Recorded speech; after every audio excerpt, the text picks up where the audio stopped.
Today, we are going to discuss the topic microbes in medicine. In medicine, bacteria are used in different ways, but the role of bacteria is vital in the production of antibiotics, serum, and vaccines. So, now let us learn about the role of bacteria in production of antibiotics. Generally, most of us on visit to our physician when we are sick might had heard about antibiotics which are prescribed as medicines for our sickness. Did you ever think about antibiotics or? In definition, an antibiotic is a chemical substance produced by a living organism which can stop the growth of some disease producing bacteria and fungi. Can you list out some of the antibiotics you heard so far? Most of us had heard about penicillin. Penicillin is an antibiotic produced from the bacterial sources. In similar way, streptomycin, chloromycetin and tetracycline, etc. are all bacterial sourced antibiotics. In medical history, penicillin is the first produced antibiotic. To the fact, penicillin is not the product of bacterium, but it is the product of mold, fungus. In the year 1929, the scientist Alexander Fleming was growing some bacteria in a culture, but he observed the culture was destroyed due to accidental contamination of a mold Penicillium notatum. Thus, he discovered that some substance that is produced from the mold fungus had suppressed the growth of many bacteria in the culture and named the substance as penicillin. This penicillin is used as first antibiotic for medical use. In similar way, the scientist Selman Waxman discovered another antibiotic named streptomycin. This antibiotic is a bacterial source from Streptomyces griseus.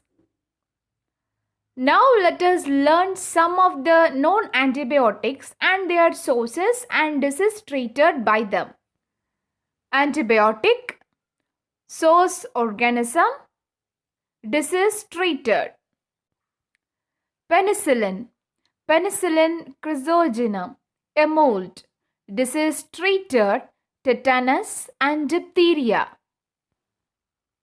Streptomycin,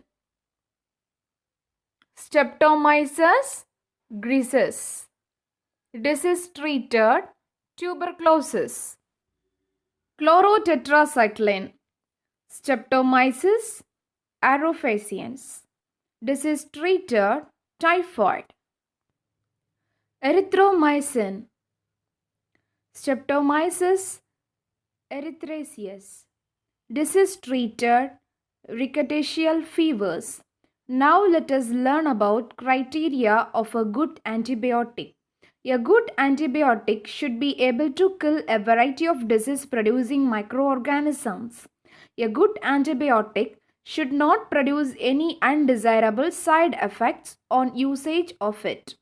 A good antibiotic should not kill normal bacteria in the host. Some other uses of antibiotics. Antibiotics are also used as food preservatives for fresh meat and fish. Antibiotics are used for treating animal feed. Antibiotics are also used in controlling plant pathogens. What is a vaccine? A vaccine is a preparation of a weakened or killed pathogen or a portion of the pathogen structure that stimulates antibody production against the pathogen but is incapable of causing severe infection. Vaccination. Vaccination refers to the inoculation of a vaccine to prevent the occurrence of a specific disease. Immunization. Immunization is the process of protection of susceptible patients from communicable diseases by stimulating the immune system through Administration of vaccines. Process of vaccination and immunization involves the following steps. A preparation of antigenic proteins of pathogen or inactivated weakened pathogen are introduced in the body. As a result, antibodies are produced against the antigens to neutralize the pathogenic agents. Also, memory B and T cells are produced that cause massive antibody production during subsequent exposure with the same pathogen. Thus, the memory of immune system protects the body from any further infection.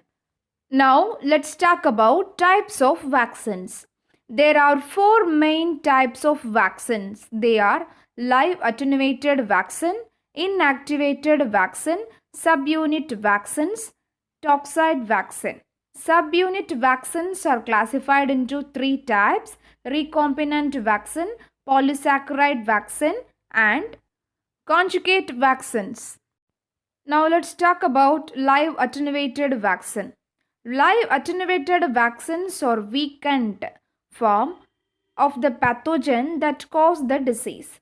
Live attenuated vaccines are available from 1950s, and these are prepared from bacteria or viruses that are weakened under laboratory condition. Live attenuated vaccines are weak. They can trigger the immune system but will not cause disease. Live attenuated vaccines show excellent immune response, but they are considered less safe compared to inactivated vaccines. Examples of live attenuated vaccines are BCG, oral polio virus vaccine, measles, rotavirus, and yellow fever. Next one, inactivated vaccines.